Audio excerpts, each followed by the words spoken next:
Well, good evening and welcome everyone. My name is Tom Van Winkle, and I'm the Executive Director of Williams Mystic, the Coastal and Ocean Studies program of Williams College and Mystic Seaport Museum. We are a partner in this Mellon Just Futures project that involves the institutions of Williams College, Brown University, Mystic Seaport Museum. I'd like to begin tonight with sharing a land acknowledgement for both the place where I am sitting and also for Williamstown, as Williams is the sponsor of this series. We respectfully acknowledge that Mystic Seaport Museum sits on the traditional lands of the Pequot and Mohegan people. The name Mystic is derived from the Pequot word Missituck, a large river whose waters are driven into waves by tides or wind. We pay our respects to their ancestors, their elders, both past and present, and to their future generations. And in terms of Williamstown, we respectfully acknowledge that Williams College stands on the ancestral homelands of the Stockbridge-Munsee Mohicans, who are the indigenous peoples of the region now called Williamstown. Following tremendous hardship after being forced from their valued homelands, they continued as a sovereign tribal nation in Wisconsin, which is where they reside today. We pay honor and respect to their ancestors, past and present, as we commit to building a more inclusive and equitable space for all. The Pequot word, Wee-Pi-Anqua, means come in a good way. Let us strive to come in a good way as stewards of this land and these waters, and as good relatives to those with whom we share them. I would like to thank my Williams colleagues, Joy James, Christine DeLucia, Ngoni Munemo, and Michelle Dempsey for their work to establish this roundtable series. As you've seen, we entitled this series Entwined, modeling it after the brilliant work of our Mystic Seaport Museum colleagues. The theme Entwined is a term that was co-developed by Dr. Akia de Barros Gomez, Senior Curator of Maritime Social Histories at the Mystic Seaport Museum, and an advisory board of community members from several different walks of life. This group collectively framed Entwined to embody indigenous, African, Afro-Indigenous, African-American spirituality and sovereignty. This roundtable series owes a great deal to many other colleagues as well, and collaborators, including the Just Futures Project, the Oakley Center at Williams College, the Office of Institutional Diversity, Equity, and Inclusion, and the Pathways for Inclusive Excellence program, and our IT team for technical support. And we extend our tremendous appreciation to our presenters this evening, as well as attendees for taking the time tonight to join us in a space of conversation, learning, and exchange. While we wish we could have the opportunity to gather together in person, we are grateful for a virtual gathering that can bring together many people. The topic of this evening's roundtable is security. We have invited 4 participants to reflect on what this means to them and how it shapes their work and experiences. As we think about multiple forms of knowledge, systems of value and belonging, sites of power, resistance, critique, and creativity, and approaches to relationality, we are mindful of the ongoing complex ties among past, present, and future. So before I introduce our presenters, there's a few quick notes about how this session will run. We'll open with short remarks from each of the speakers, followed by dialogue, as well as questions from attendees. We warmly welcome you to put comments and questions into the Q&A box at the bottom of your screen. This session is being recorded, and we hope to share it out afterwards as a digital resource via our website and YouTube. I think we have a YouTube channel. You can enable the live transcript of the session by clicking on that button at the bottom of your Zoom screen. And if you'd like to correspond with the project team after this event, we also welcome your emails at melon-justfutures@williams.edu. So it's an honor to introduce the members of this roundtable. They each bring deep experience in community-based work, scholarship, activism, and education. I will keep their introductions brief here to maximize time for conversation, and invite you to follow the links on the program to their individual biographies, where you can learn more about the wide range of projects and social commitments in which they're involved. So the first person that we will hear from is Brittany Meché. And Brittany is a transdisciplinary scholar working across the fields of environmental studies, security studies, African diaspora studies, and science and technology studies. She currently serves as an assistant professor of environmental studies and affiliated faculty in science and technology studies at Williams College. She's completing a book manuscript about security interventions, climate change, and the afterlives of empire in the West African Sahel. Then we will hear from Paul Gallay.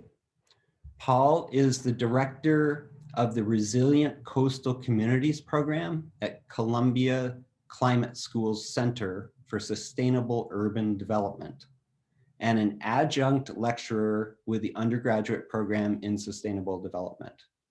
An attorney and an educator, Paul has worked in private practice in addition to the New York State Attorney General's Environmental Protection Bureau, New York's Department of Environmental Conservation, and has served as president of Riverkeeper, New York's clean water advocate, from July 2010 through June 2021.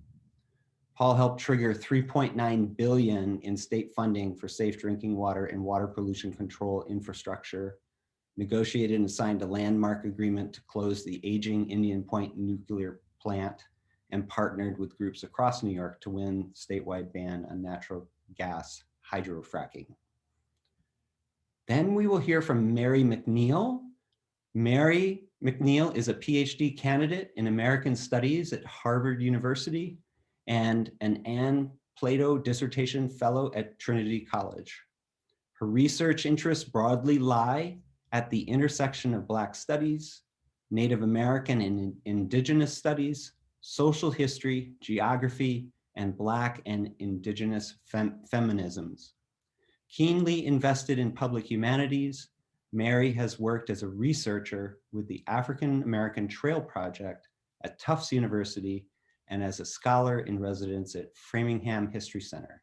She also currently sits on the board of the Royal House and Slave Quarters in Medford, Mass. Mary was born and raised in Louisville, Kentucky, and is an enrolled member of the Mashpee Wampanoag tribe. And finally, we will hear from José Constantine.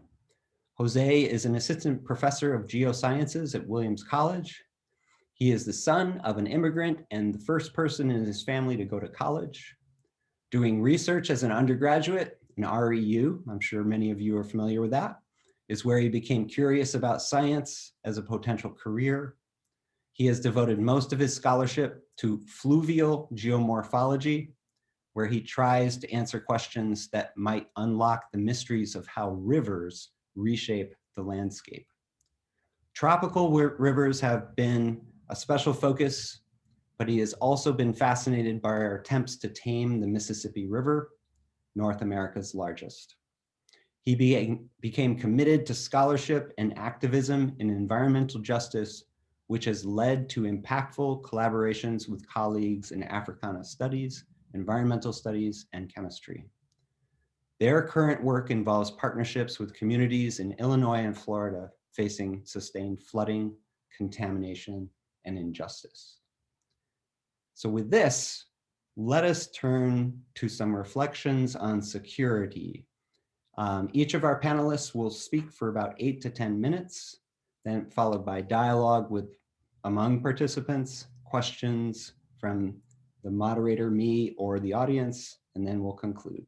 So we're going to start with Brittany. Brittany. Hello. All right, so I will kick us off. First, I just want to say thank you to all of the organizers of the Just Futures project. It's such a fantastic initiative. Special thanks to Joy James for the generous invitation to participate tonight. Thanks to Tom for serving as moderator. Thank you to my fellow panelists. I'm really looking forward to this evening's conversation. So for my prepared introductory remarks, I want to give an overview of some of the questions that I'm thinking about in my current work, and also how they relate to building Just Futures. And so by way of introducing that work, I want to open with a newspaper article published 47 years ago to the day in the Chicago Defender, one of the most prominent and influential Black newspapers in the United States. So under the headline, Ali Sets Example, a March 15th, 1975 Chicago Defender article reported on a pledge made by famed boxer Muhammad Ali to contribute a portion of the proceeds of an upcoming championship fight towards drought and famine relief efforts in West Africa. The article stated, quote, "By his offer to turn over to the drought-stricken African countries part of each ticket price for the closed circuit telecast of his coming championship bout, Muhammad Ali is setting a classic example of generosity at a critical moment in Africa's history. The 6-year-old drought, which parched fields where vegetation was once luxuriant and where crops yielded an abundant harvest, became graveyards for millions dead. Ali is eminently right in calling his effort just a grain of sand in comparison to what has to be done. It is a grain of sand that could be multiplied 1,000-fold if other Black athletes swimming in wealth would follow Ali's lead and contribute a share of their opulence to allay the suffering of their starving and dying brothers in Africa, the land of their forefathers. That would be laudable," end quote. Now, gendered exclusions notwithstanding, in its simultaneous critique of Black celebrity culture and wealth hoarding, alongside its faith in expanding the purview of Black kinship making, the article gestures towards carving out avenues for internationalist solidarity rather than simple charity. The article itself was part of sustained coverage by the Chicago Defender about the ecological calamity unfolding in the West African Sahel, which is an area of the African continent just south of the Sahara. Between 1968 and 1985, across the African Sahel, Late rains and famine induced by the vagaries of commodity markets under global racial capitalism led to the deaths of an estimated 1.2 million people and the displacement of millions more. The Sahel famines were covered in depth by African American periodicals. While mainstream publications like the New York Times emphasized African neediness and desperation, Black periodicals, by contrast, often stressed the colonial legacies and racist undercurrents of the famines and championed African indigenous expertise in addressing the crisis. These efforts to forge transnational Black ecological sensibilities attentive to the environmental calamities impacting Black people globally built on themes from the US Civil Rights Movement, including support for Black agricultural workers and calls for food sovereignty. Indeed, civil rights activists asserted at the time, quote, "The Sahel has to survive. If not, neither will the poor of Mississippi or Harlem," end quote. But also central to the Chicago Defender's analysis of this environmental crisis was a trenchant critique of US militarism. It further noted, quote, "The United Nations is not doing enough, and the White House is doing nothing worth mentioning for Africa. The administration would rather spend hundreds of millions of American dollars in Cambodia in pursuit of a cause that is militarily and politically lost than rescue Black Africans from the jaws of death. American Blacks must begin searching their souls to see if they do not have a moral imperative to share the burden of their starving brothers in Africa," end quote. Here, the article specifically names the US war in Vietnam and its shadow theater in Cambodia, as well as the hobbling of international organizations like the UN as impediments to equitable responses to an unfolding catastrophe. And so I use this example to flag what have become two key components of my research. So first, I'm interested in exploring what kinds of global solidarity and affinity have emerged historically that can be used in the present to address the disproportionate impacts of environmental disasters for communities of African descent. And second, I'm committed to highlighting the importance of reckoning with architectures of global militarism and security and empire if we are to have any hope of actually responding to the impacts of climate change. So in the present moment, the West African Sahel remains one of the regions most vulnerable to climate change. It has simultaneously served as a theater for foreign-led military interventions under the banner of security. So my current book project, tentatively titled Sustainable Empire, Nature, Knowledge, and Insecurity in the Sahel, situates the West African Sahel as a key region from which to theorize the progression of environmental knowledge making, the development of humanitarian expertise, the consequences of global militarism, and the possibilities for different ecological futures. Beginning in the 1960s, the book argues that ecological knowledge about the Sahel informed both the conceptual and institutional bedrock for future climate change science. It also birthed nascent claims about what became known as environmental insecurity. And this is the idea that environmental change would lead to a new era of global conflict. The book further shows how environmental insecurity discourses paved the way for the future elaboration of the global war on terror, in which, as I previously noted, the West African Sahel would become an important theater. The book concludes by showing how the progression of the war on terror in the Sahel worked to undermine responses to the urgencies of climate change by effectively constraining the latter within the prisms and logics and prescriptions of the former. It also shows how investments in quote unquote securing the Sahel had the opposite effect, making communities both more vulnerable to armed conflict and ecological disturbances, while naturalizing both as accepted and predictable hazards of Sahelian life.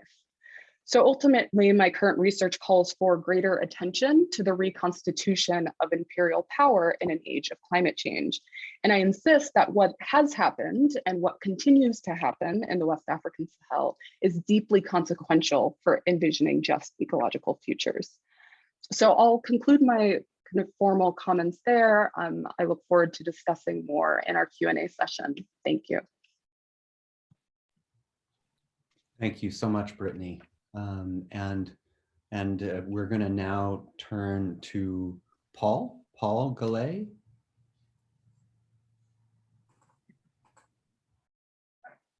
Hello, everybody. Can you hear me? Well, good. I wanted to thank Tom and thank you all for being here tonight. And like Brittany, I want to especially thank Joy James for inviting me to speak tonight, and also my fellow panelists, of course. Before I begin, I want to acknowledge that my home and my university are both located in Lenape-Hoking, the ancestral homelands of the Manse, Lenape, and Wappinger peoples, most of whom have long been in diaspora. I hope that many of you, especially those of you who are connected to Lenape-Hoking, will want to learn more about the Lenape diaspora and the Ramapo Manse Lenape people who remain in a small portion of their homelands in northern New Jersey to this day. And so I'll share some ways you can do that in the chat towards the end of the roundtable.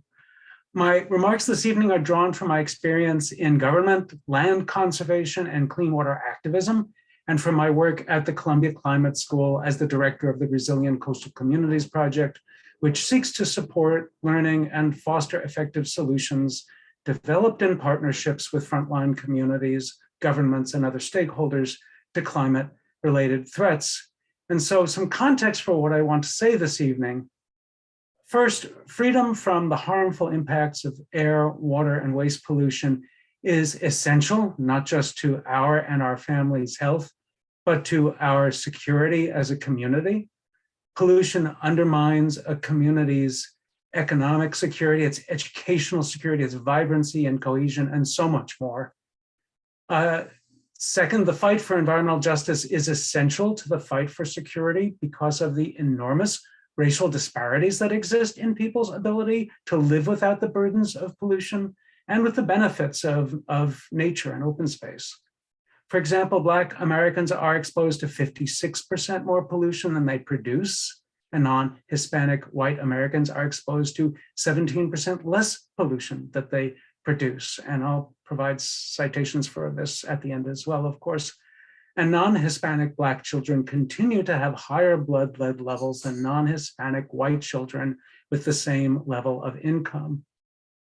Third, climate change makes the fight for environmental justice and security even more essential because African, Indigenous, and Afro-Indigenous communities are generally the ones most vulnerable to climate impacts like flooding and excessive heat. And finally, efforts to fight climate change, like the Federal Justice 40 program, the California Climate Investments Program, and New York State's Climate Leadership and Community Protection Act, represent an opportunity to redress historical disparities in community health and security.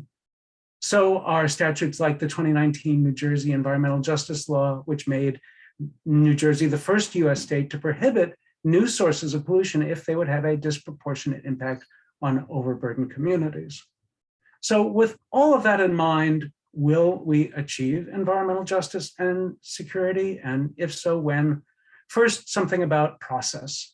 Now, Justice 40 and all those other laws that I mentioned, they're wonderful things, but despite them, the road to environmental justice and security for BIPOC communities remains incredibly fraught. To achieve the goals of these statutes, governments involved will need to make fundamental changes in the way they do business. And I have spent 13 years in government, and so I can say that I know that firsthand.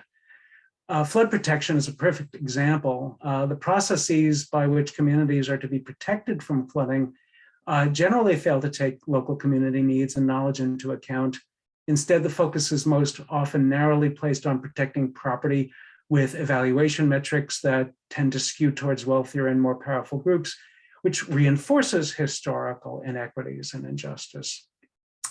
Despite this, frontline and BIPOC communities are working in good faith to foster coastal resilience and good planning. Examples here in New York include the East Side Coastal Resilience Project and planning for the future of the Hunts Point area and Sheridan Expressway and Hunts Point Market in the South Bronx. But the results of these and other processes are often incredibly frustrating. They begin with high expectations and promises and end with government not implementing the plans communities have created. And I'm going to provide a newspaper article that summarizes the experience of communities, especially on the East Side Coastal Resilience Project. And these sort of outcomes are why one of my colleagues at Columbia recently wrote back to a government official who had requested us both to assist in planning a series of workshops. And he said, for workshops and community outreach more broadly, an important question is whether feedback from community can change the process and or the products. And when this is the case, it's important to document how the process changed and was enhanced as a result of community outreach. And it's in this spirit that communities are starting to call on government to design collaborative processes with them, to come to their table, or at least to really share power. And in some cases, they're considering whether to decline participation if government does not show how that participation will actually foster change. As one advocate put it to me this week, we're not going to be part of some BS process that will take them away from other important work and not change outcomes. Communities are increasingly applying the following standards for deciding whether to engage in resilience planning processes. Will I be heard and supported? Will my concerns become the government's concerns as well? Will anything change because I took the time to engage? And will that change take root and grow over time? In other words, they're asking for government to go beyond providing notification of planning and taking public comments, which may provide for local awareness, but gives communities no real power, beyond providing responses to public comments, and start to bring the community into the actual decision-making process, which is the start of meaningful consultation, and ultimately share leadership on project design with the community, which would reflect a true partnership, not just a seat at the table, but a seat at the table where the decisions are made and where they can be heard and will be listened to. So as we start to come to the conclusion of these remarks, the question remains, will we create environmental justice and security? What outcomes would define that when it comes to coastal resilience? Communities want coastal resilience plans that invest in keeping them safe in their communities, in their homes, schools, and businesses, and keeping them dry and cool in those places, that strengthen the fabric of communities through mutual support and effective communication, and provide for other benefits like more energy efficient homes and locally owned green businesses, not just green jobs, but green business empowerment in the community. So where to from here? The government's role. I think we can count on governments to increasingly make pronouncements and at least theoretical commitments that reflect an awareness of their responsibilities in the area of environmental justice and security. They will say that they want to make the journey towards inclusion, empowerment, and justice. But will they provision for that journey? Will governments not only speak about climate justice, but also do climate justice? To help them live up to their goals, we must call on government to fully fund effective community engagement, develop trust in communities through transparency, requesting consent, fostering reciprocity, and not rushing the process, and actually use what they learn in such proceedings and make it an intrinsic part of their final project design. So finally, our role. I want to finish these remarks about just futures by asking you all to consider how we can take what we're learning in these wonderful roundtables and use it to support a more just future. We need to ask ourselves what we as educators and researchers do to support groups who are on the front line of coastal resilience.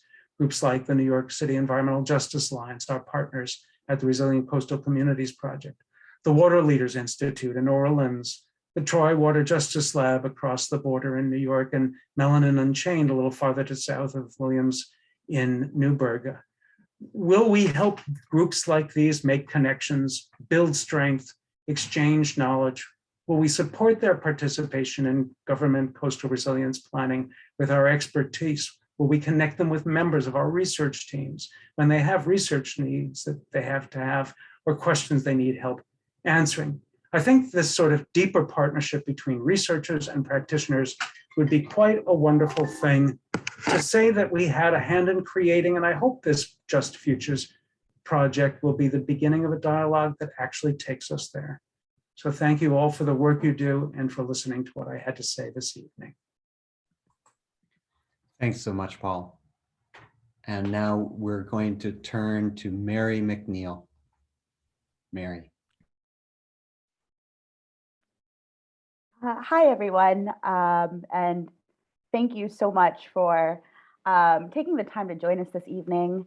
I really feel so fortunate to have been invited to participate in this wonderful initiative, in this wonderful roundtable, and I'm really looking forward to seeing how this space develops and to grow in my personal academic and political commitments during the process. I look forward to hearing from everyone in the audience, to being in dialogue with my esteemed colleagues on this panel. Without further ado, I'm really just going to offer a couple of cursory remarks about my research and teaching interests, and a little bit about what brought me to these questions. So I always make the joke that I pursued graduate study because I'm selfish. That I wanted to have the space and the time to think through questions of history, identity, and political struggle that were deeply personal to me. The daughter of an Afro-Wampanoag woman from many places in Massachusetts and an African-American man from many places in the US South. As a child, it was the stories of my parents, grandparents, and aunties that instilled in me a deep love of history, encountered common historical narratives about Black and Indigenous peoples that sought to relegate us solely to the space of deficit or abjection. And as an undergrad, I found myself drawn to courses in the humanities that centered a practice of history from the ground up. The assertion that everyday people have played just as integral of a role in shaping American history as settlers, enslavers, politicians, and corporations. It is my belief that we have a lot to learn from the freedom dreams of our ancestors and our elders, and that their strategies of survival and survivance can provide us with schematics for imagining what the future can and should look like. Indeed, it is this deeply rooted historical determination and political will that created the conditions that allowed my family to continue and for me ultimately to be born, right?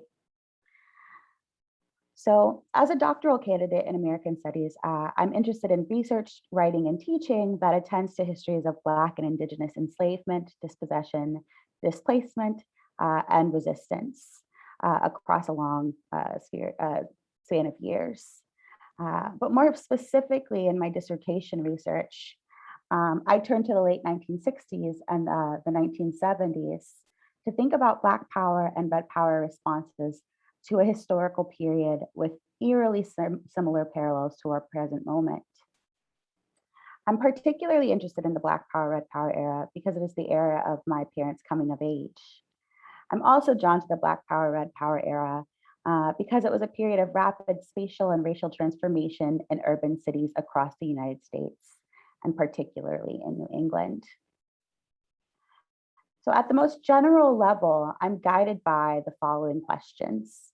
How did Black, Indigenous, and Afro-Indigenous political actors, oh, sorry about that, my light turned off. How did Black, Indigenous, and Afro-Indigenous political actors center notions of self-determination and sovereignty in their movement agendas? What political critiques of the United States as a settler, colonial, and anti-Black nation did they proffer? And where did these critiques intersect, enabling the space for Black and Indigenous solidarities to emerge? But also, where might they have created spaces of contestation? So in many ways, Red power and Black power emerged and operated in urban centers along parallel timelines. They were precipitated by similar conditions, and they shared similar ideologies.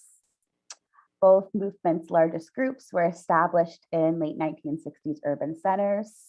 And the establishment of these organizations was precipitated by Black and Indigenous migration to cities at the mid-century, as well as the sort of emerging disillusionment that Black and Indigenous families and individuals developed After experiencing forms of racial violence, political disenfranchisement, and dispossession akin to those that they had experienced in the rural South or on BIA-managed reservations. Within these particular urban contexts and amidst a global third world uprising against colonialism and imperialism, Black power and Red power activists rejected the viability of social, political, and economic incorporation into the US nation state, advocating instead for decolonization, self-determination, and political sovereignty. So at the heart of Black power and Red power goals were really the matters of space and matters of security, the theme of our discussion tonight. I sort of think of these goals as the creation of spaces and places where Black and Indigenous life could flourish in cities, free from various forms of violence and dispossession, as well as the creation of mechanisms that were meant to protect community members from various forms of state violence and white supremacist violence. For example, almost immediately upon its founding, the Black Panther Party for Self-Defense initiated civilian patrols of the police in Oakland, California. The American Indian Movement initiated similar patrols of the police in Minneapolis upon their founding in 1968. Such Black power and Red power patrols, they were created with the intention of preventing the surveillance and brutalization of Black and Indigenous urban residents by Oakland and Minneapolis police.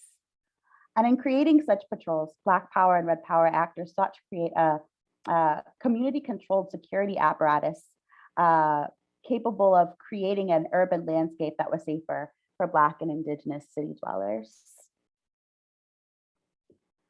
In my research, I'm also interested in investigating the ways in which Black and Indigenous forms of political action have historically informed each other. So I'd like to close my remarks today by offering one brief example from the late Afeni Shakur, a member of the New York chapter of the Black Panther Party, a defendant in the very famous Panther 21 case, and the mother of the late Tupac Shakur. Shakur, who moved to the Bronx at the age of 11, was actually born in Lumberton, North Carolina, and she spent much of her childhood there. Lumberton, a city situated in the traditional homelands of the Lumbee tribe of North Carolina, was a place where, to paraphrase a portion of Shakur's 1971 collective autobiography, there were, quote, always 3 different bathrooms for the Blacks, for the Indians, and for the white people. In her 2004 autobiography, co-written with actress Jasmine Guy, Shakur recounts a moment of Lumbee resistance against white supremacist violence that she remembers from her childhood. I'm going to just take a second to read a brief excerpt here. It was around my birthday, and the Klan had this rally near Maxton in some open field. Up until the day of that rally, the Klan had been burning crosses and terrorizing folk in St. Paul's, and were getting closer to Lumberton and Pembroke. They said they wanted to set the Indians straight, show them who's boss. Well, the Lumbees got guns and rifles and ambushed the Klan at their own rally. Folks say it was a mob scene, shooting everywhere in the complete darkness of night. Black folk wanted to fight with them, but the Lumbees said they had it under control.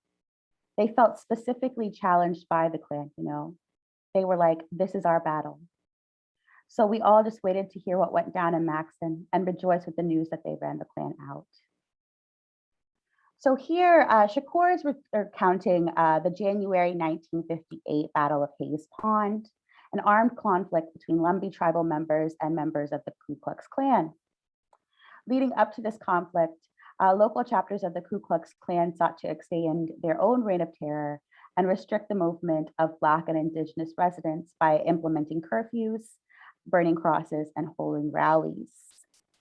According to some reports, as many as 1,000 Lumbee men mobilized at the Battle of Hayes Pond to disperse the Klan rally that was taking place, capturing the Klan's flag in the process.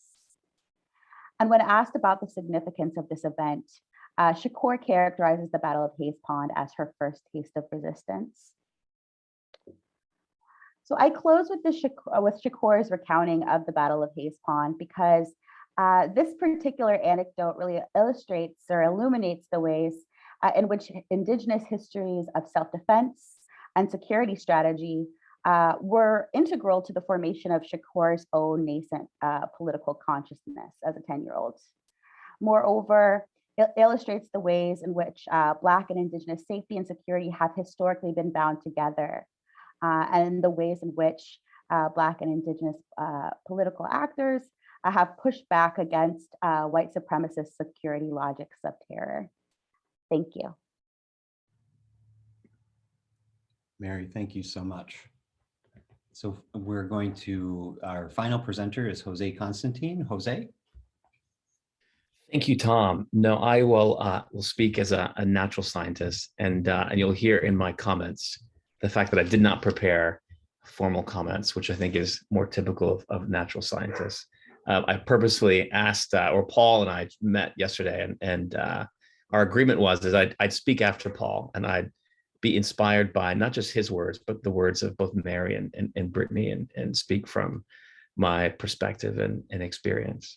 What I can say is, having spent 2 days on an NSF panel evaluating science proposals for the geosciences and hydrology, and hearing from some of the great minds in our country, and hearing what they think are the most profound and important questions to be asking and to be answering.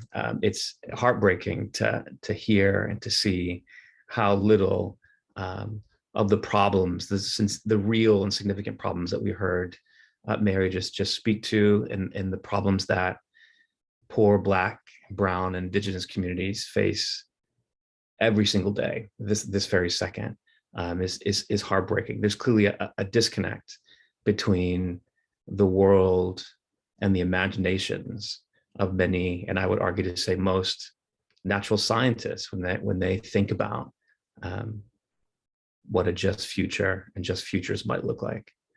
I also think about my role as an academic, and I generally question the role of myself as an academic and the role of the academy. What role do we play beyond commenting and studying and reflecting in terms of the lives of people who are in crisis this very moment, because of the ways that we have manipulated and mismanipulated and harmed the environment? Tom is here, and he's played a big role in my life as a natural scientist, and I was invited to participate in a field seminar that the Williams Mystic program offers, where students from across the country and some academics visit the Gulf Coast. And it was there that I met,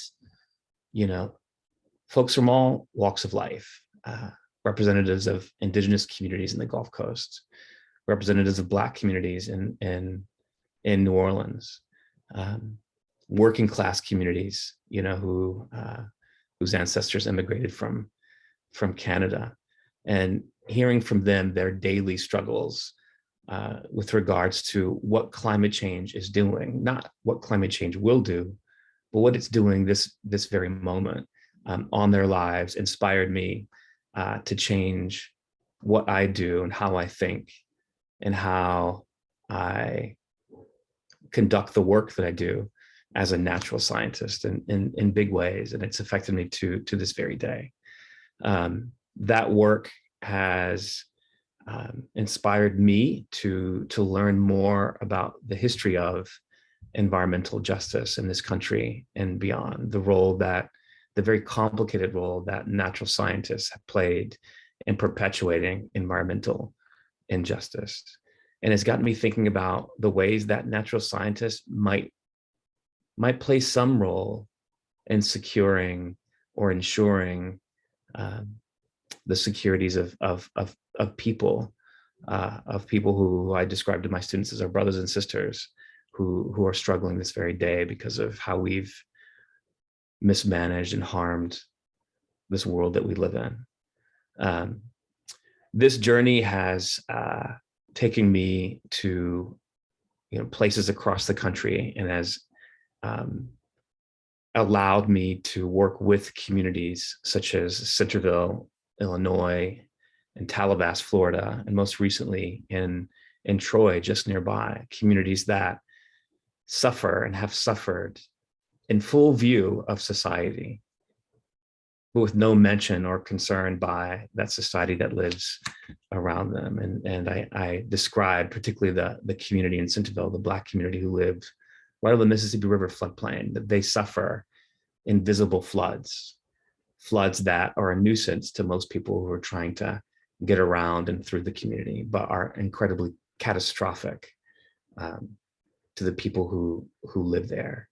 And they're in desperate need. You know, there are 141 communities. That's what the Union of Concerned Scientists have identified. There are 141 communities that suffer chronic flooding in response to climate change today.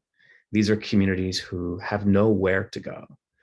That number is expected to increase by 60 to 70 in just 20 or 30 years. And that number will only continue growing. And that's just along our coastal waterways and some of our inland waterways.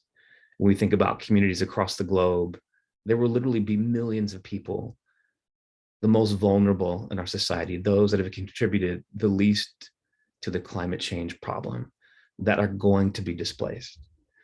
And I think about these issues because I work at an institution that, choosing my words carefully here, but that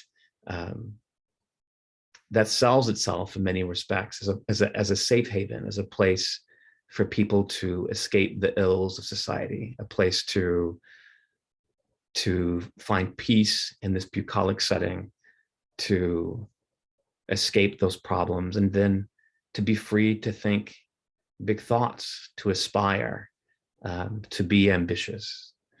And that disconnect, that insulation that we afford ourselves, that privilege we afford ourselves, can be bought for the time. And that privilege that is bought keeps us, I would argue, and many of my natural science colleagues whose proposals I reviewed these past 2 days, I think it keeps them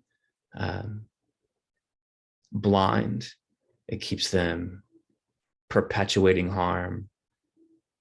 But it can't last long. You know, at some point, you know, this problem is going to consume us all. I'll finish, you know, my unprepared remarks by work and progress that I'm learning about in an island nation that has a population that's not all that different from the population we have here in New England, and that's the island nation of New Zealand. New Zealand and the colonialist history that it has certainly caused tremendous harm to indigenous peoples across the islands of New Zealand.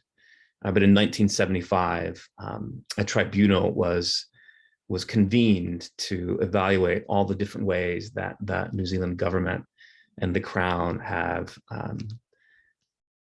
broken promises, broken agreements that were made legal through treaties, that have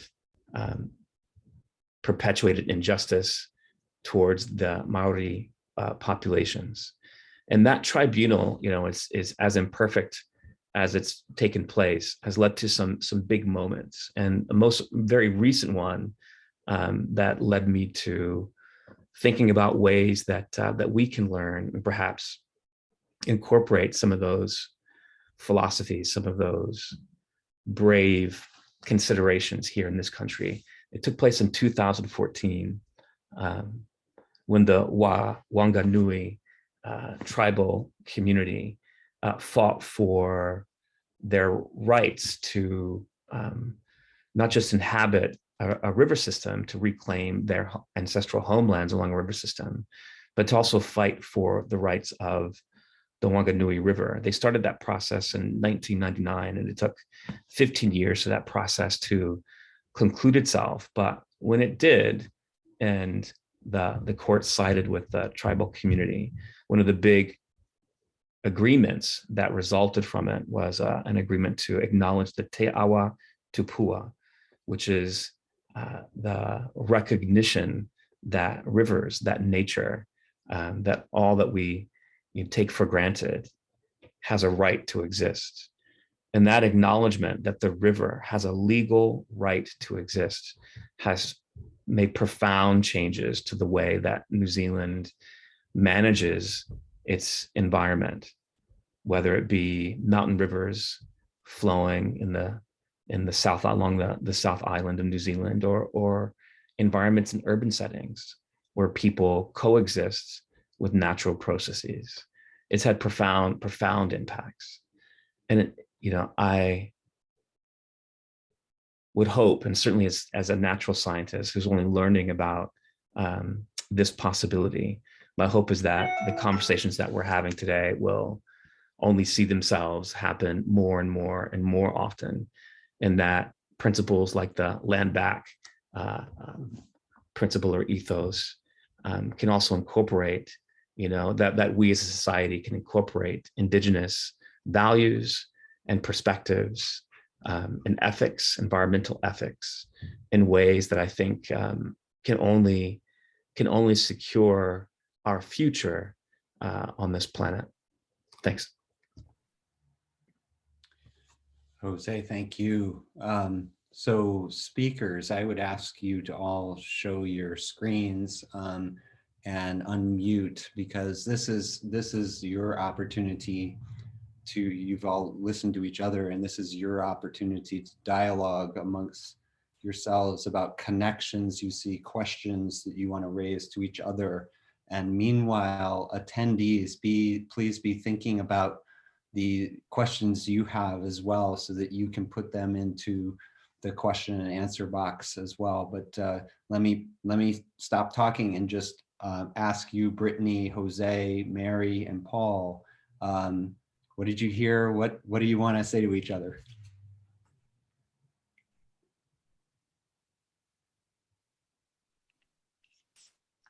So I'll say that I just really appreciated hearing from all of the fellow panelists, and I think you've invited me to reconsider how I think I have a kind of disposition to kind of tense up at the word security, right? I think given the things that I study, given kind of my own research on kind of militarism, but I think each of you have offered, I think, a kind of reconceptualization of security as kind of emerging from the claims of different sort of groups that are sort of made vulnerable through all kinds of processes. And so I think it's encouraged me to kind of open how I sort of think of security and not sort of be so quick to kind of jettison it or sort of see it as this kind of tool of empire, but that it could actually a sort of claim to safety. I mean, Mary, I was really sort of struck by the story that you kind of offered of communities literally taking up arms in defense against kind of white supremacist violence, right? So how would we kind of narrate those kinds of actions, and what might that do to our reconceptualization of security? So that's all to say. I really appreciated how you've all challenged me to kind of rethink how I approach the question of security.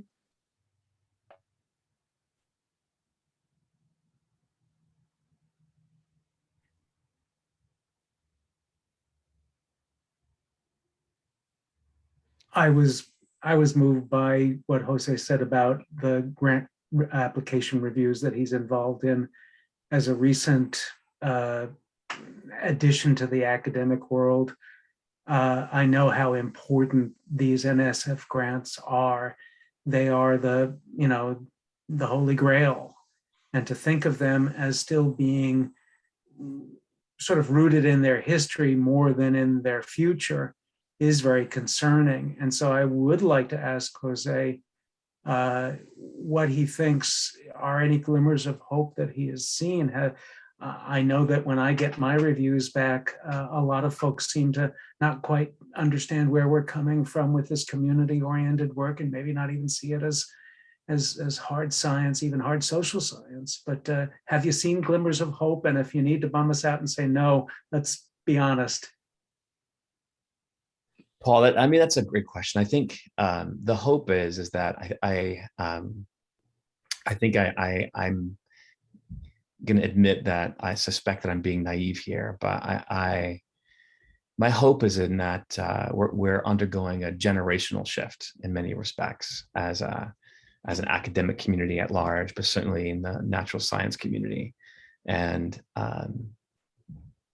why demographics matter, I think, are unclear to me at the moment, but certainly amongst, a certain cohort, it's becoming impossible to ignore and not to be affected by the problems that communities are facing. So that's where I think my hope stems, because the way these funding bodies work, in many respects, the community decides what's important and what the present and future should be. And I think we're hearing louder and louder voices that the NSF should be funding different kinds of initiatives, different ways that we are engaging with communities. And so I'm seeing from NSF, different funding opportunities where they're acknowledging that, that they should be supporting different ways of doing science, different ways of doing academia. We certainly are not there yet, as you just heard me say. I think there's so many impulses and pressures, capitalistic pressures even, that that academia faces, that leads to not only institutions but academics, prioritizing the short term instead of the long term, and but my hope is that more of us become engaged and are eager, as imperfectly as this process might play itself out, but we're eager to do this differently. I suspect, we are, it's certainly not going to be soon enough, but I suspect that we're a decade or so away from a substantive change in the way that we do research. I think I tried to say many things at once there, Paul. It's super helpful and at least partly encouraging. We just got to get those review boards to be updated. Exactly. Other questions or convergences, divergences that you saw and want to kind of bring to light? I wanted to ask a question of Mary, because something that Mary in this panel and everyone who's attending will be one of the few folks that I will have confessed this to, but I've been really interested in history, in the role, or trying to understand through the lens of history, ways that our modern management and mismanagement of the environment has come to be, and it's gotten me to thinking about the forcible displacement of indigenous peoples westward across the Mississippi River, the consequences of manipulating the Mississippi River floodplain to subjugate a people in the pursuit of riches. But for someone like me who's truly a novice and is truly trying to think about ways that the tools of historians and the lens that historians provide us, just curious about how you see that in your work, how your work helps you better understand and be a better maybe advocate and activist. Yeah, thank you so much for that. I think it bears noting, like, personally, I would say, I'm really a student of history and very much a student. And I think that, I really came to history as an undergrad because I had just this overwhelming sort of question of like, why are things the way that they are, right? Like it's a very simple and like perhaps reductive sort of question. But as someone who was raised in the US South as an Afro-Native person, just trying to make sense of the world around me, of particular things that were emerging in the news. I started college, and my first year of college was the Trayvon Martin, Trayvon Martin. And so for me, history has always sort of been an opportunity to understand that the things that we encounter in our present moment, they're neither new or novel.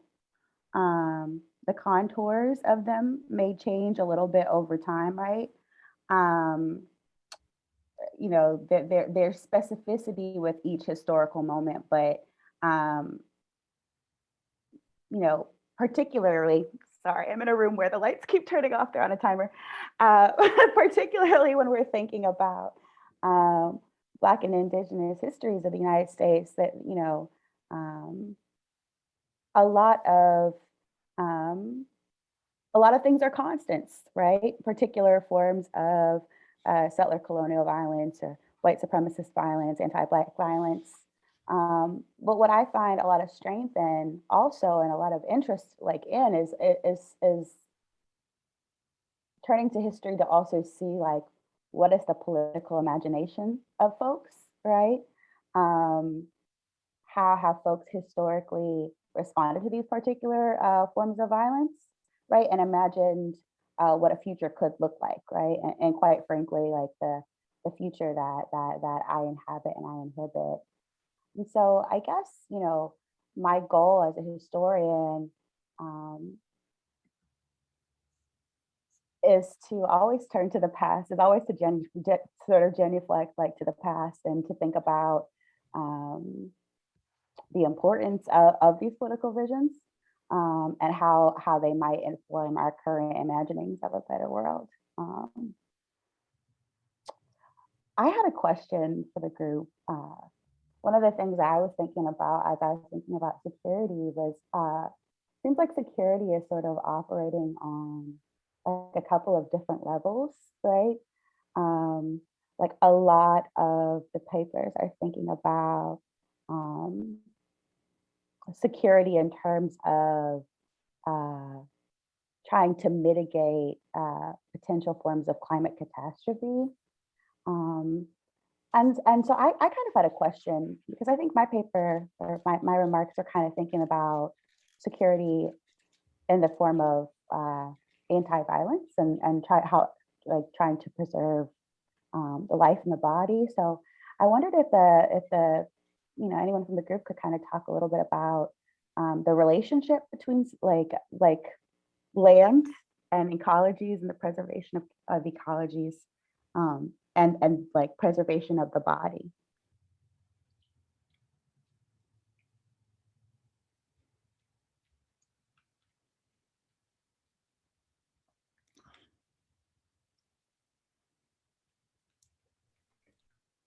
I think the silence speaks to the fact that that's a big question.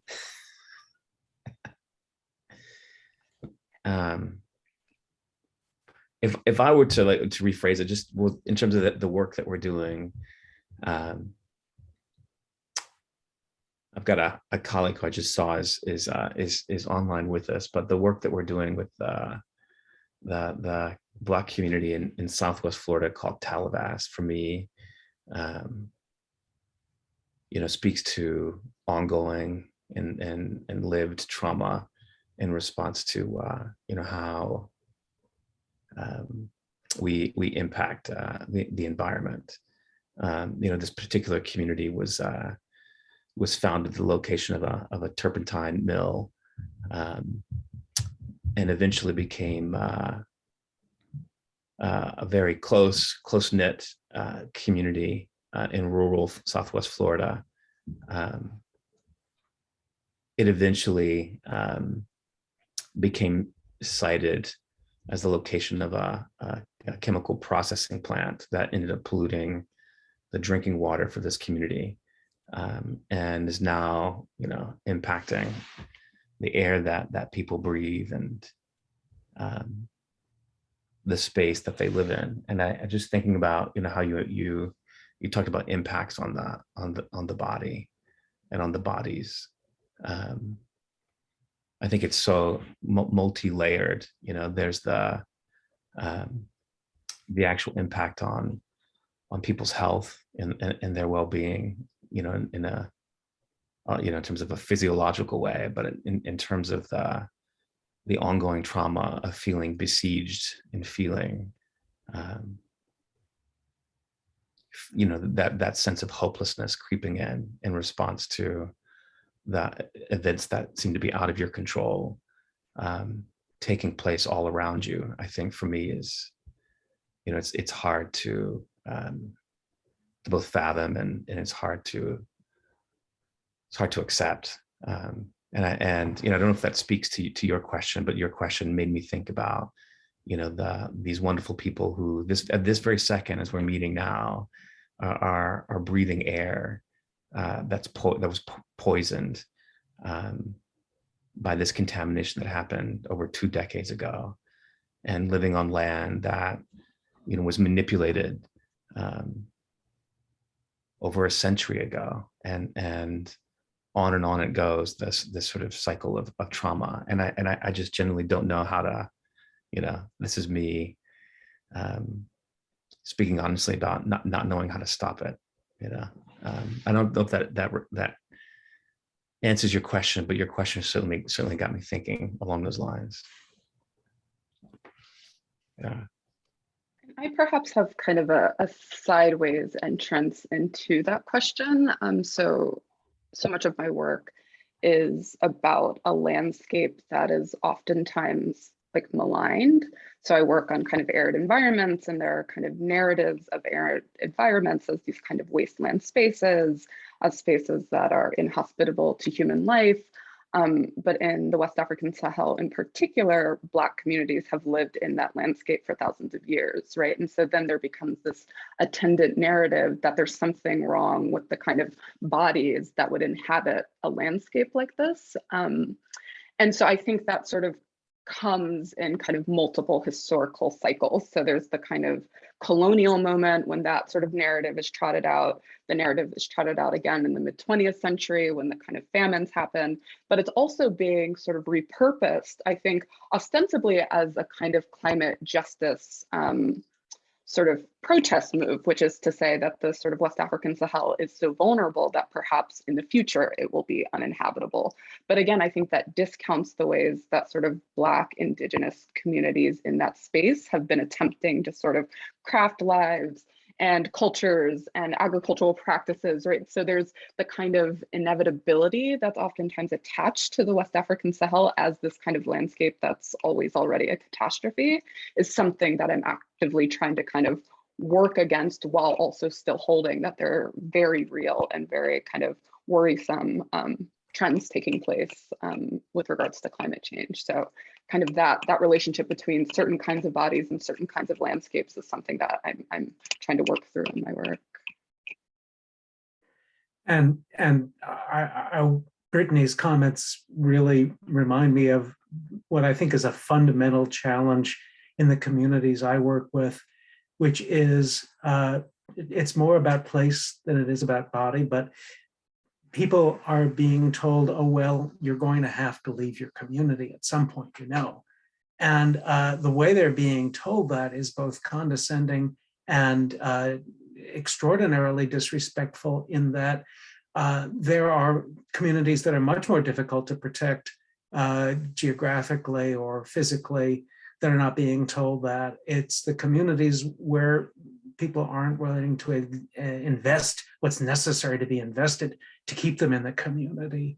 And so what I think is the most important thing for the communities that I work with is that sense of place. And are they going to be given the resources and the consideration that more well-to-do communities are getting when it comes to whether they're being asked to leave? For that matter, is New York City rezoning neighborhoods in which people are being told they're going to have to leave at some point to allow the construction of new high-rise market rate housing that will somehow be invited to come in while others are being asked to leave.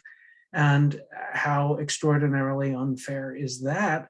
And finally, is there any consideration being given to if you must leave?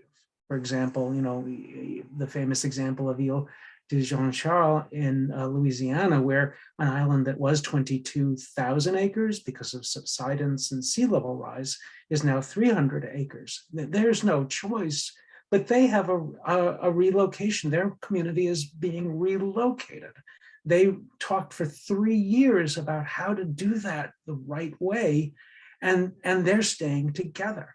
And so what is being done in these more difficult to protect communities in the New York, New Jersey metro area to assure that they are given every opportunity to stay in their homes rather than being simply told, your place is soon to no longer exist and your community must break up.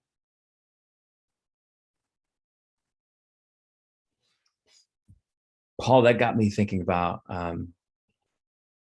you know, and this, as Brittany sort of started us off with, you know, how that term security, you know, the term that that it plays in her scholarship, and the way that we sort of been using that term here. But in terms of securing a future, you know, what is it exactly that we're securing, you know, given that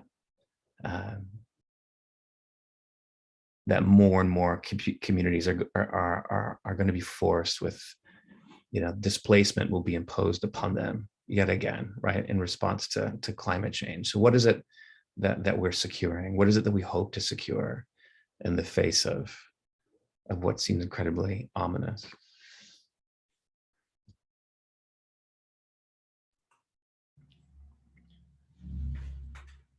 I know I took myself off mute, but I'm hoping somebody else wants to jump in.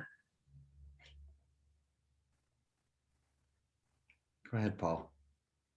I'll very briefly say what's at stake is whether we're ever going to redress the sins of the past. And in order to do so, are we going to invest in communities that have been so fundamentally underinvested in that the ASBA rates are through the ceiling and the ownership rates are below the floorboards? And are people going to be given a chance to make their communities what they've always deserved to have without being told, no, we're just going to give up? It's existential. And that's a 10-cent word that I almost never use, but it feels right now for this situation. And maybe I'll just jump back in with like my opening comments. I do sometimes wonder if there are things that we actually want that exceed the purview of security, right? So I think, Paul, to your point, is it about security or is it about redress? Is it about security or is it about justice?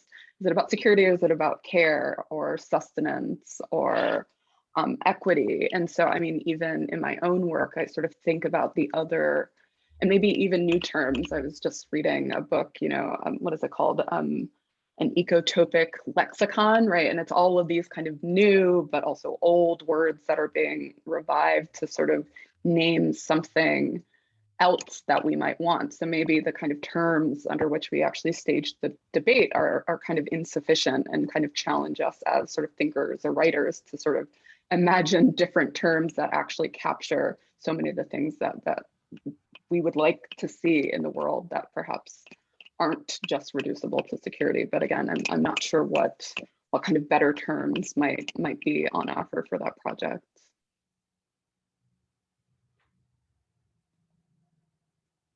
This is an amazing discussion, and it might be the moment that I ask our attendees, an illustrious group that I just looked at, type a question that you or a connection or a wondering that you had as you listened to this esteemed group talk and dialogue with each other, that you want to ask.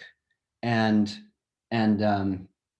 while you're doing that, I'm going to just quickly ask a question about the the question, I think you've all kind of touched on this in one way or another.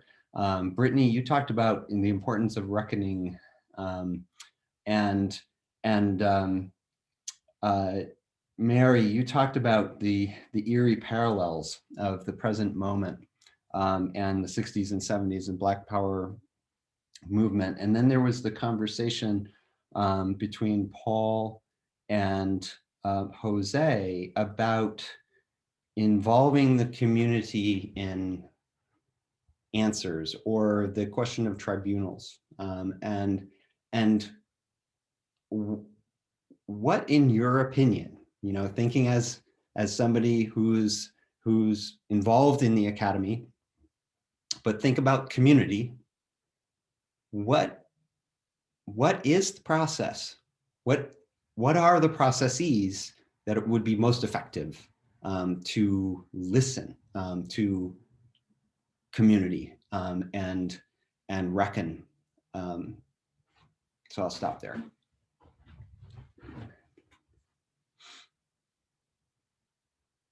Do you have examples of where it's worked?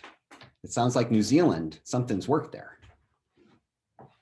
Yeah, I mean, I think it's working. It certainly has worked much more slowly than I think many folks would have ever desired. But I was reminded, Tom, of some conversations that I've been a part of in Centerville, which is now called Cahokia Heights in Illinois. And,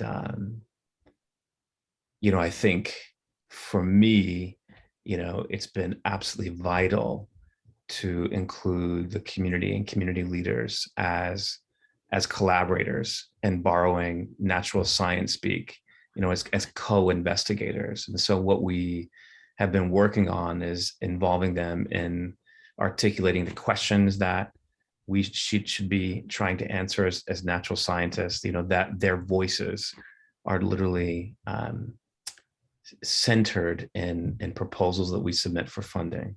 But, you know, the reality is, you know, when I'm there in the community and hearing and listening, they're tired of talking, right? They've done the talking, they've talked and talked. They need something to be done. And what I hear is this desperate frustration, you know, for redress. We talked about that today. For acknowledgement, for recognition, and for help. Because the reality is, you know, this community is drowning. You know, whenever it rains, the neighbors have to get boats out of their backyards and rescue each other. They need help. And I think, you know, I think what I'm eager to do is to find ways of listening without burdening, and ways of listening that can guarantee action, you know, and you know, and that's a process. But that's what your question got me thinking about.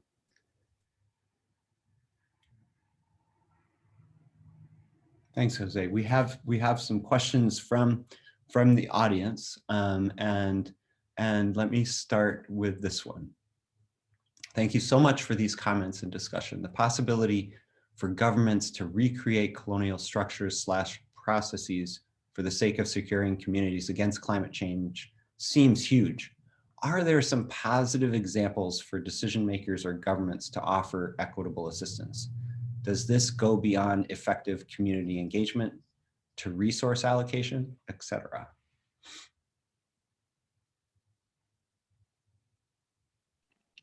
Who wants to take that one on? Go ahead, Brittany. I'm gonna do this by way of actually punting it to Paul because I actually had the same sort of question. I mean, in my own work, I sort of think like, what is the role of kind of states and governments in both kind of local remediation or mitigation adaptation, but then kind of globally, right? If we acknowledge that so many of these violences are structural, then what kinds of structures might actually be large enough to respond to them? But I don't know. And so I would love to kind of hear more, Paul, given your experiences in governments, like where you've seen some of the kind of possibilities, the most kind of hopeful possibilities in that.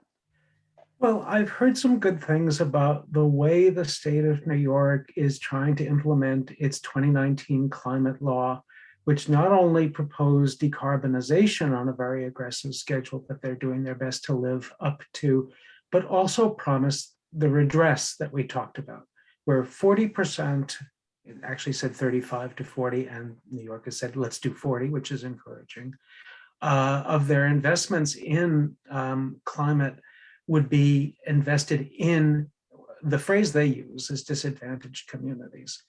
They've just come up with the definitions of disadvantaged communities with the partners that I have at New York City Environmental Justice Alliance and so many other organizations. And they've done it over that same sort of year and a half of talking and actual dialogue that is transparent and is building trust and is requesting consent. And the early reviews of how that money could be spent are relatively positive. For a while, it wasn't even sure that it would translate to 40% of budgeted funds. You know, New York's going to have a bond act for the environment this year. And if it passes, it'll be $3 to $4 billion of spending. What New York has announced is that absolutely 40% means 40% of the money. And the definitions of disadvantaged communities, unlike what's going on in Washington right now with Justice 40, where they've been trying to avoid being overturned by the Supreme Court by trying to fix racial unfairnesses without mentioning race, New York, which is a more uniformly blue state, is going there and is talking about the need to address race and consider race directly, not indirectly. California has 55% of their spending of this sort going into these defined disadvantaged communities. There too, they're avoiding the use of racial criteria, but even so, they're getting some good reviews. So I think these are early efforts, but they have money behind them. And let's face it, if they don't, it's definitely not going to succeed. So these may succeed.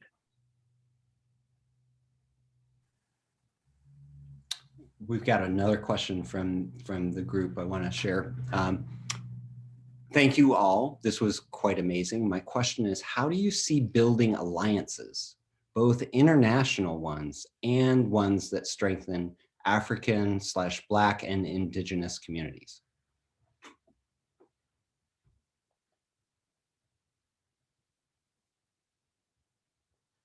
Who wants to take a crack at that?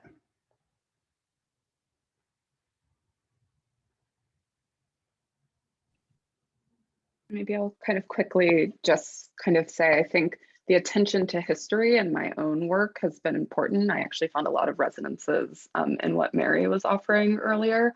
But in particular, finding both sources of inspiration and kind of efforts in the 1960s and 1970s to build Black internationalist solidarities, especially with the Sahel, but also being mindful of the pitfalls. So in my own work, I've found that there is a kind of moment of internationalist kind of mutual aid, kind of local pop-up organizations that were attempting to kind of both provide aid, but not in a kind of formal aid way.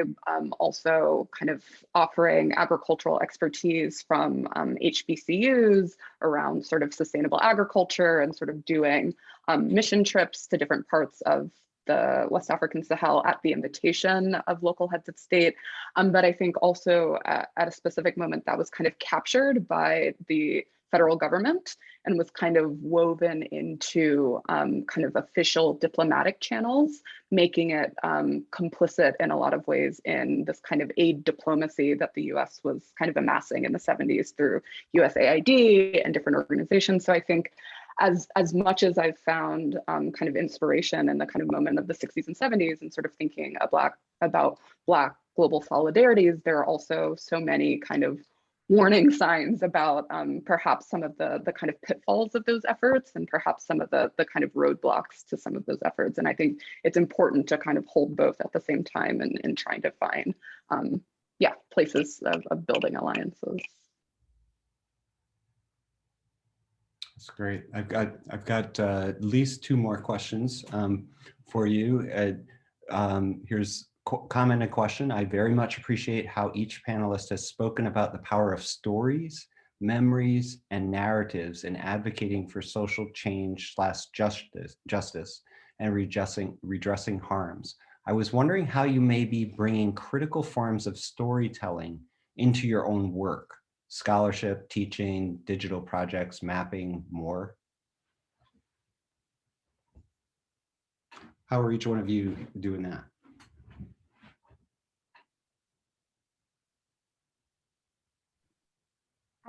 I can speak really briefly about that just from like a teaching standpoint. I think that one of the most powerful things that I've witnessed in the classroom is actually just like giving students primary sources from the era, and really letting the people who wrote the sources tell the stories themselves. I like, you know, I think that I say this because I'm really invested. One day, I really want to teach a class actually on movement memoirs, because I think so often, memoirs are they're just such amazing sources that are doing so much heavy theorizing work, and really outlining, what security looks like, what a better world might look like in the eyes of the storyteller. So I think in terms of my own historical practice, it's maybe forms of storytelling for me is actually kind of trying to like decenter my voice, I guess, and recenter the voices of like the writers of the sources, who have far more brilliant and in-depth like insights than I could ever kind of begin to have.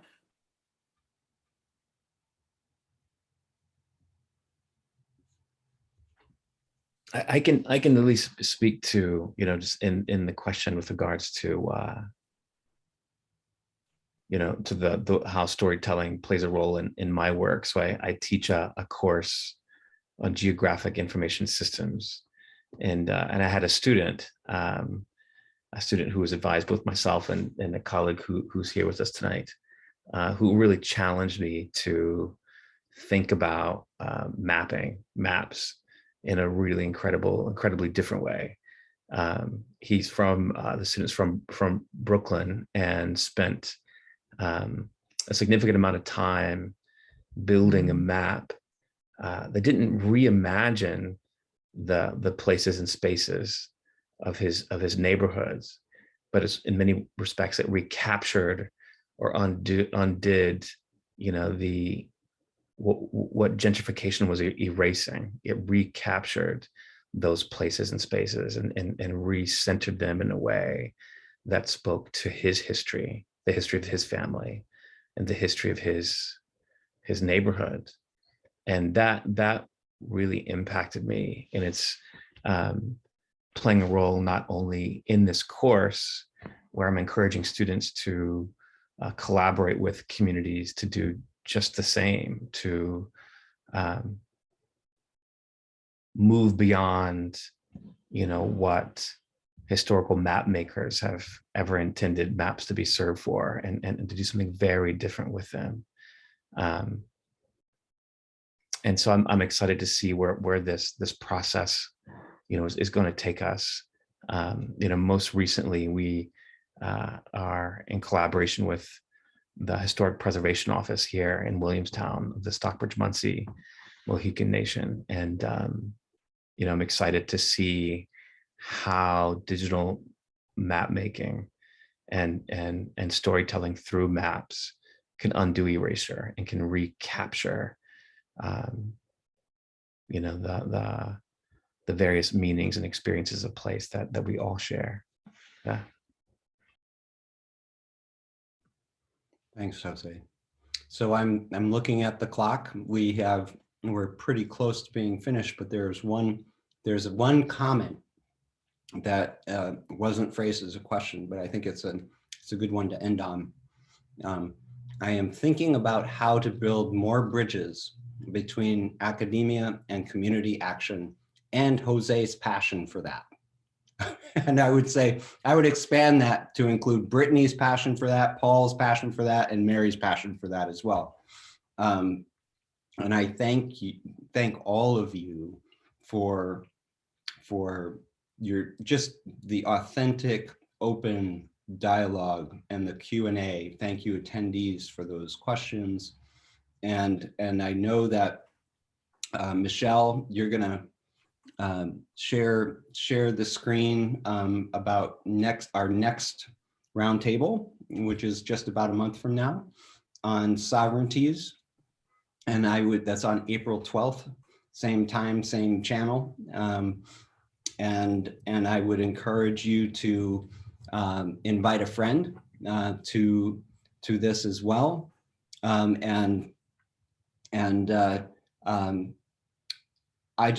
am so thankful for all four of you and the time you took out, and for the attendees for spending time with us this evening, talking about security and all that's related to that as it relates to our Just Futures project. So thank you again, everybody. Have a great evening. Thanks, Tom. Thanks, everyone. Thank you, everybody. Tom. Good night, everyone. Bye-bye. Take care.